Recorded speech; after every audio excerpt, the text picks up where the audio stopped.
এগুলো আমি এখন কি করব? এটা মামনি, এটা খুলো না তুমি। সবকিছু কি ভিডিও করতে খুলবো? ঠিক আছে, এখন সবকিছু ভিডিও করা লাগবে? এই যে আমি স্কুল থেকে আসছি মতো তুমি বলতেছো ভিডিও করো ভিডিও করো, এগুলো মানুষের দেখা লাভ কি বলো? কোনো লাভ আছে? মানুষকে দেখায় কোনো লাভ আছে? না মামনি, সবাই কি দেখছে যে আমি কি মানুষ তো পাইছি? আমার ভিডিও দেখলে জ্বলে, আমার ভিডিও মানুষের ভালো লাগে না। বনার রহমান ঋতু যে ফেসবুক আইডিটা ছিল, ওই ফেসবুক আইডিটা যে আমার ব্যান হয়ে গেল দেখছো, সেই থেকে আমার ভিডিও করার মন মানসিকতাই নষ্ট হয়ে গেছে। আমার আর ভিডিও করতে ভালো লাগে না, এই জন্য আমি বলতেছি আমি ভিডিও করব না। না না মামনি, করো না, তুমি এটা একটু খুলো। কাদের দেখাবো? দর্শক তো আমার ভিডিও পছন্দ করে না। মামনি পছন্দ করবে, আমি ভিডিও শেষে বলে দিব লাইক সাবস্ক্রাইব করে দিতে। তোমরা সবাই লাইক সাবস্ক্রাইব করে দাও। লাইক সাবস্ক্রাইব করে দিবে? আমি তো হ্যাঁ। কবে আইডি খুলছি, এখনো তো ফলোয়ার্স বাড়ে না, কিছু বাড়ে না, কেউ তো আমাকে ফলো দেয় না, তাহলে আমি ভিডিও করে কি করব? তোমরা লাইক সাবস্ক্রাইব শেয়ার কমেন্ট সবকিছু বেশি বেশি করে করবে। আমার ইউটিউব আছে, আমার ফেসবুক আইডি আছে, পেজ আছে, অনেক কিছু আছে, আমি সব কিছুতে রেগুলার ভিডিও ছাড়ি। আমার বন্যা রহমান ঋতু আইডি ব্যান হওয়ার পর থেকে আমি নতুন আইডি খুলছি, এখনো কেউ পর্যন্ত ফলো দিচ্ছে না। এজন্য আমার ভিডিও করতে একদম ভাল লাগে না, আমার মন মানসিকতা উঠে গেছে ভিডিও করতে। আচ্ছা ঠিক আছে ঠিক আছে, আমি তো স্কুল থেকে আমি তো তৃতীয় হয়েছে, তুমি এটা খুলো, আমি একটু আচ্ছা, দেখবো। তুমি যেহেতু এত করে বলতেছো, তাহলে আমি খুলি।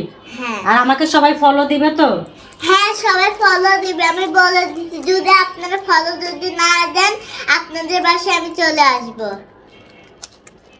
আর কিছু করার নাই, কারণ এই ভিডিওটা যে যেখান থেকে দেখতেছে, যদি ইউটিউব থেকে দেখে তাহলে ইউটিউবে সাবস্ক্রাইব করবে, যদি ফেসবুক পেজ থেকে দেখে তাহলে পেজে একটা ফলো দিবে সবাই, তাহলে আমি ভিডিওটা করব, নাইলে করব না। হ্যাঁ আচ্ছা ঠিক আছে। এই যে আপনারা অনেকেই দেখছেন যে আমি একটা ওই কিছুক্ষণ আগে একটা বিকেলে ভিডিও ছাড়ছিলাম, তো সেই ভিডিওটা আমার মেয়ে স্কুলে ক্লাস পার্টি ছিল, তো সেই ক্লাস পার্টিতে আমার মেয়ে যাই হোক ডক্টর সাজছিল, ও তৃতীয় হয়েছে। এই যে তৃতীয় হয়েছে, তো এর মধ্যে কি গিফট আছে আমি জানি না, তবে আমি দেখবো। আর এটা তো দেখছেন, এটা হচ্ছে একটা পেন্সিল বক্স। তো পেন্সিল বক্সটা কিন্তু অনেক সুন্দর। আসলে স্কুল থেকে গিফট পাওয়া মানে তো, আমি কোনোদিন কিন্তু গিফট পাইনি, কারণ পাবো কিভাবে, আমি তো জীবনে স্কুলের বারান্দায় যাই নাই, এই জন্য আমার এই ধরনের কোনো কিছু অভিজ্ঞতা নাই। হ্যাঁ, এখন আপনারা বলবেন তাহলে আপনি ইংলিশ বলেন কিভাবে? আমি শুনে শুনে বুঝে বুঝে মানে বলি, আর এছাড়া কিছু না। ঠিক আর আছে? হচ্ছে আমাদের স্কুলে ইংলিশ স্যার আছে, আমি শিখাই আর আমার মামুনিকে আমি শিখাই, এজন্য আমার মামুনি ইংলিশ শিখে।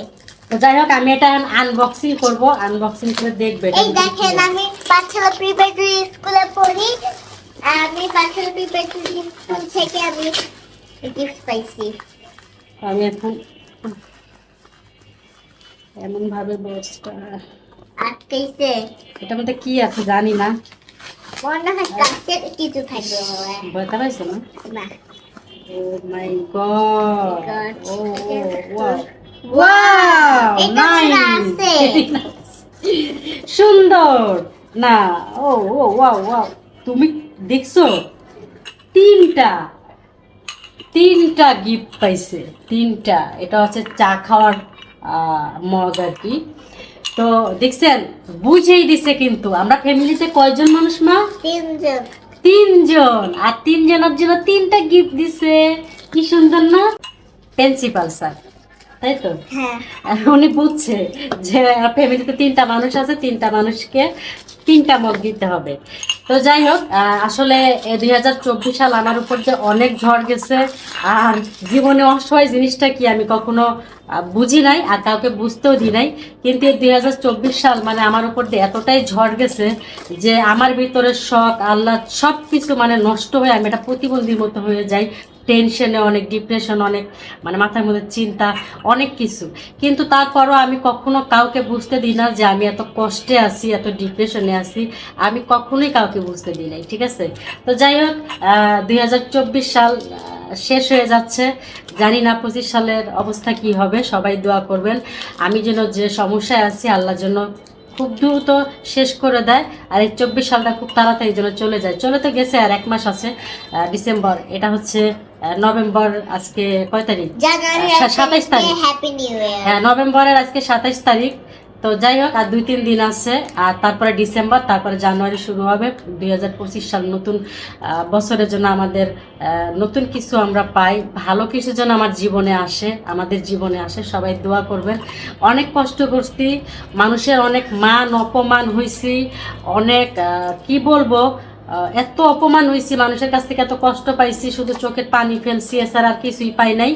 তো সবাই দোয়া করবেন 2025 সালটা যেন আমাদের জন্য ভালো হয়, সবাই দোয়া করবেন। আর সবাইকে হ্যাপি নিউ ইয়ার জানাচ্ছি, হ্যাপি নিউ ইয়ার। হ্যাঁ, সবাইকে অগ্রিম 2025-এর হ্যাপি নিউ ইয়ার, তাই তো? হ্যাঁ। তো যাই হোক, আসলে কি বলবো, কিছু বলার নাই। বাচ্চাদের জন্য একটু হাসি খুশি থাকতে হয়, আর বাচ্চাদের মন জয় করার জন্য অনেক কিছুই করতে হয়, এটা সব বাবা মারই দায়িত্ব। ঠিক আছে, তো সবাই ভালো থাকবেন, আল্লাহ হাফেজ।